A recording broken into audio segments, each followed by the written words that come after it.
friends, and welcome back to my channel. So I've been thinking really hard about what my top 10 reads are for 2025, and I kind of found that I could not get it down past 15. So in today's video, I would love to share with you my top 15 reads in 2025. I have put these in order from my least favorite to most favorite out of these 15 books, though it was very difficult to do so because some of them I feel very similarly about, so it's hard to rank one above the other, but this is generally the order of my 15 favorite books for 2025, so let's get into it.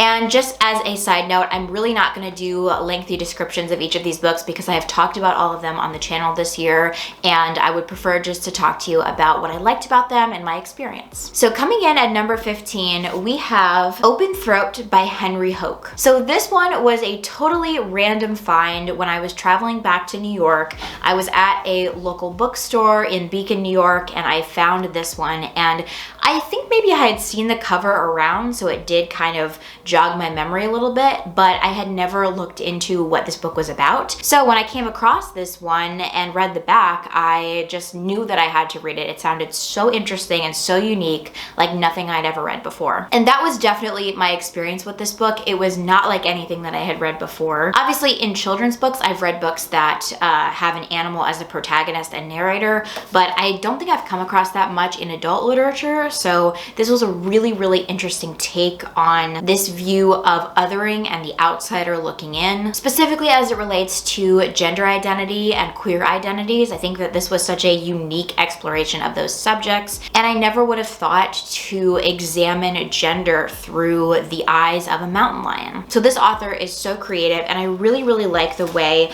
that the pages were laid out and the story was told in these little vignette kind of sections where it's not really a full sentence, there's not really any punctuation, and it really does feel like it's written from this mountain lion's perspective. It's a super short and easy to read book, and I was just surprised at how much I love this. So this snuck in as my 15th favorite book of this year. Okay, my number 14 spot on my top 15 books for 2025 goes to Monstrilio by Gerardo Samano Cordova. So this one was also sort of a random, I'm gonna try this out type of read. I found the ebook on Libby and I decided to just download it because I was traveling and I had just gotten my e-reader, and I thought it would be nice to have an ebook to take with me on the flight and while I was in New York. So I read half of it on my e-reader, and I loved it so much that when I came across this one at the Strand in New York City, I ended up picking it up. I also think that this cover is incredible, and I just like the feel of this book, so I'm really glad that I have it on my shelf now, that it's one of my favorites. This one is so emotionally complex and covers topics like queer identity, grief, creation, and loving someone for who they truly are. It's horrifying, it is beautiful, it's playful, it's weird, it's different.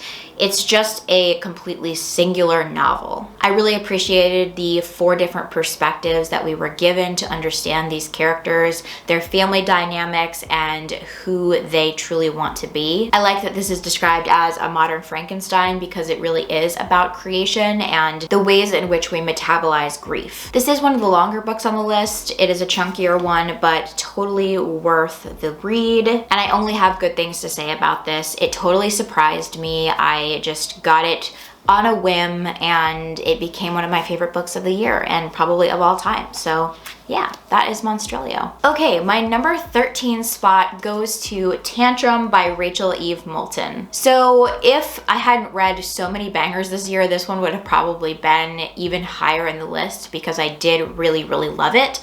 But compared to some of the other books I read, this one is a little further down the list. But this was one of my most anticipated releases for 2025. I love books about mothers, especially ones who are struggling with motherhood or have monstrous children. That is kind of a through line throughout this year. I read several books like that. The themes of generational trauma between mothers and daughters was a fascinating subject in this book, and I think it was done really, really well. I love this cover so much, and I really did like the writing style. I had a lot of quotes tabbed throughout that I thought were absolutely brilliant. My only complaint here, and this isn't necessarily even a complaint, just an observation, is that parts 1 and 2 feel kind of disconnected, like they're 2 different stories, because the environment and the style of them is quite different. So that is my only kind of observation that put this a little bit lower on the list, but it still made the top 15. So Tantrum is my number 13 pick. Okay, moving right along to my number 12 pick, and this one is The Eyes Are the Best Part by Monica Kim. So beginning off our theme of cannibal books, that was a through line throughout my year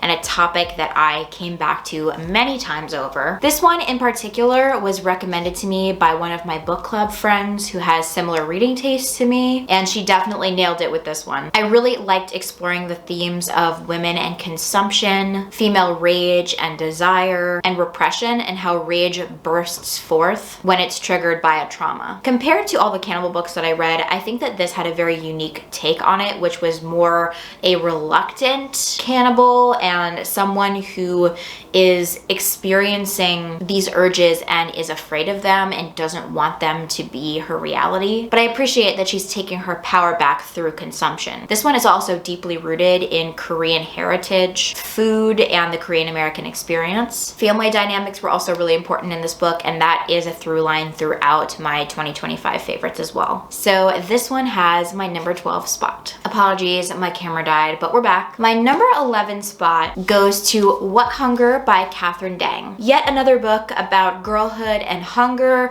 Also, girlhood is a theme that comes up quite a bit in this list as well, but What Hunger is once again a cannibalistic, raw meat eating girl who is just trying to get by after surviving several serious traumas and struggling with her experience with her family. There are complex family dynamics in this book, as well as a focus on her Vietnamese heritage and Vietnamese food and culture. It's a book about female rage. It's a book about harnessing your power after trauma. And the consumption aspect of this was also done really, really well because her family already talks so much about food, and food is such a huge part of their cultural heritage and their family dynamics. Food is just a huge part of this book. So when the main character takes that and uses it to harness her own power, it feels all interconnected. This one does have pretty similar themes to The Eyes Are the Best Part, so I kind of put them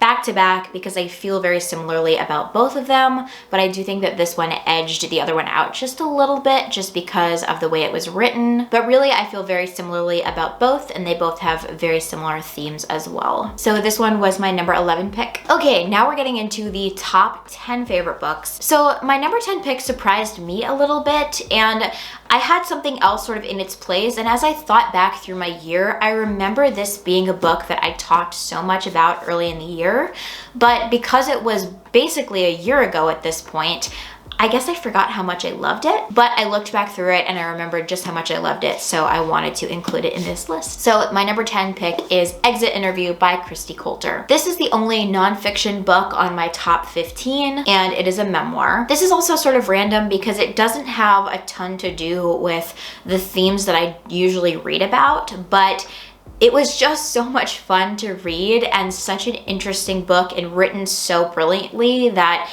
it has become a favorite of mine, even though it's not something that I necessarily thought that I would love. I just picked it up because I heard somebody talking about it online and thought it sounded vaguely interesting, and I was just hooked. So now it is my 10th favorite read of 2025. It's about female ambition and career motivation. It's about placing your identity on something that is somewhat out of your control. It's about Amazon corporate and how it was to be a woman working at Amazon during this time. And it's about burnout and the insanity of corporate America. I did have this one from the library, but I went back and purchased it because I love the cover, I love the feel of this book, and I knew that I would reread it and want it to be on my shelves. So yeah, I love this one. It was such a fun read that I read, I think maybe in January or February of this year, and it is my 10th favorite read. Okay, coming in at number 9, we have Annie Bot by Sierra Greer. So I had seen this one all over the place online, but I also read it at some friend's recommendation.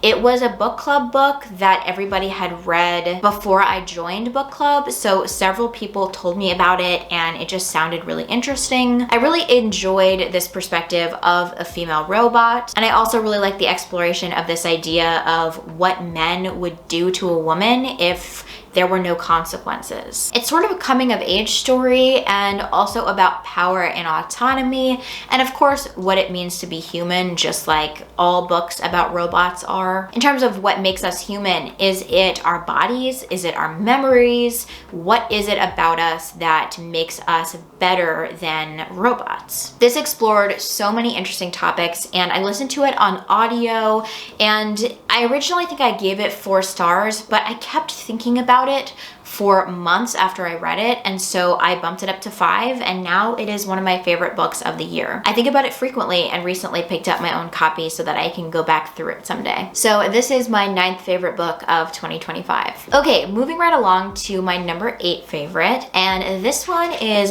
Beta Vulgaris by Margie Sarsfield. This is another one that I originally gave 4 stars, and pretty quickly thereafter I bumped it up to 5 because I kept thinking about it, and now I think about it all the time, and it has become a favorite. This one is pretty weird and surreal, which is right up my alley. I love the character's voice in this book. I think that she has such an incredible sense of humor. She's very dry, she's very self-deprecating, and living inside her head was both scary and hilarious. She's so witty, but she's also such a tortured soul and is really struggling with anxiety and possibly OCD. The book plays with that unreliable narrator thing where you can't really tell if what she is experiencing is happening in the real world or just in her own mind, but you feel what she's feeling acutely because this author is incredible at putting the reader inside the character's head. I hope to reread this one soon as well because I just really love diving into the story and living in it. And it is such a weird one, and I love that it's about a beet harvest. I am obsessed with beet imagery now after reading this book. So this, my friends, is my 8th favorite book of 2025. Okay, moving right along to number 7. This one is A Certain Hunger by Chelsea G. Summers. This was the cannibal book that started it all this year. This was a book club pick at the book club that I attend, and boy did I have a whole lot to say in my annotations and my tabbing of this book. So many good quotes, such an interesting exploration of feminine rage, satire of foodieism, critique of gender and ageism, and also our treatment of animals. This one covered so many different themes and through a very fun and wild perspective of this middle-aged woman who is a cannibalistic serial killer, kind of similar to Hannibal Lecter in her pretentiousness and well-spokenness. She's one of my favorite, very unlikable protagonists that I have read in recent memory. I was kind of scared picking this up originally because I wasn't sure how far I could go in handling some body horror and things like that, and this one does go pretty far with the body horror, but this sort of launched my reading year into this place of reading a lot more horror, a lot more weirder women books than I had read prior, and really pushed me to read some books that I definitely would not have read before I gave this one a go. And I realized that a lot of that stuff in books does not bother me, so now I feel like I can read so many more things that I couldn't read before, or that I was too afraid to read before, I guess. So I can definitely credit this to most of my reading year and the trajectory that I went this year. So this one is my number 7 pick. Okay, number 6 goes to Sky Daddy by Kate Folk. So this one was a favorite when I read it. I immediately gave it 5 stars. I read it in a day, and I was traveling, I was on a plane, so it was kind of the perfect setting, but also like maybe don't read this in public if you don't want to get a lot of questions. But I absolutely love this one. It was such a romp, an unexpected favorite, and one that I was a little bit afraid to buy and read because it seemed so out there, but when I dug into it, it really wasn't as crazy as I thought, though it is kind of crazy, don't get me wrong. It's one of the crazier books in terms of what she's attracted to that I've ever read, but compared to some of the crazy horror books that I read, this wasn't all that wild for me. But I think it's a great book about friendship and finding your true identity, and it's a book about desire and fate. A friend of mine from book club actually recently put together a vision board brunch based on this book, which was so much fun, and I think having that extra tie-in did push this even further up my list, so now it is at number 6. And yeah, if you're down for some weird shit, I would definitely recommend this one. I found it to be just so much fun, especially to read on a travel day. Okay, so now we are gonna jump into my top 5 favorite books of 2025. these are the ones that really stood out to me as my absolute favorites. Getting this order right is very difficult, as there are 3 books that feel very similarly to me in terms of how much I loved them. So these next 3 books are kind of all at a similar level, but this is just how I chose to order them. In the number 5 spot, I have Piglet by Lottie Hazell. So I listened to this one on audio first, but when I got done with it, I think I listened to it in a day, I immediately went out and bought myself a copy because wow, this book just hit me so hard in the feels and became an all-time favorite. I also read this early in the year, and it also got me on this women and consumption kind of trajectory for the year, because it examines women's relationships with food and how complicated that can be. It's about our relationships with food and our bodies and how those things are intertwined, and how we use food as a means to control our lives when they're out of control. It's about the expectations placed on us by our families, our friends, our spouses, society at large, to be this perfect image of what a woman should be, especially in the lead up to your wedding. There's a scene in this book where our main character is trying to get into her wedding dress and is struggling, and I just felt that in my soul. It was such a heart-wrenching moment and a relatable one. It's about how life can be a hot mess and all the things we do to try to get it back into control, and it's about consumption and desire and the beauty that comes from letting yourself experience life to the fullest without restricting and without this fear of losing whatever privilege you have for being thin and perfect. I'm obsessed with this book, and it was really hard to choose between this one and my other top favorites, so just know that this one has a very special place in my heart. Okay, in the number 4 spot, I have Chlorine by Jade Song. So between this one and Piglet, it was very hard to decide, but this one also covers themes of girlhood and feminine rage. It has some sapphic longing. It's about transforming your body. It's a coming of age story. It just has so many elements of all the things that I loved this year and love to read about in general. And it has some pretty grotesque and disgusting body horror in it, which was pretty shocking, but also very memorable, and probably helped launch this book into my favorites. The way that this author portrays girlhood and the struggles of growing up both emotionally and physically was just so well done. She has an incredible grasp on how to write female friendships and these awkward moments of puberty and coming into your own. It's about the trials and tribulations of being a woman and becoming a woman in a society that puts pressure on our bodies. And it's about becoming who you're destined to be despite everyone else's beliefs about who you should be. I love this cover so much. I loved the audiobook of this one. This was yet another one that I listened to before I bought it, and I ended up buying it because it immediately became a favorite. I love how weird and gross this book is, and it's definitely indicative of some of my favorite themes in my reading in 2025. Okay, so my number 3 spot is probably not going to surprise anybody, and it is The Lamb by Lucy Rose. This was another anticipated release for me, but I kind of waited to buy it until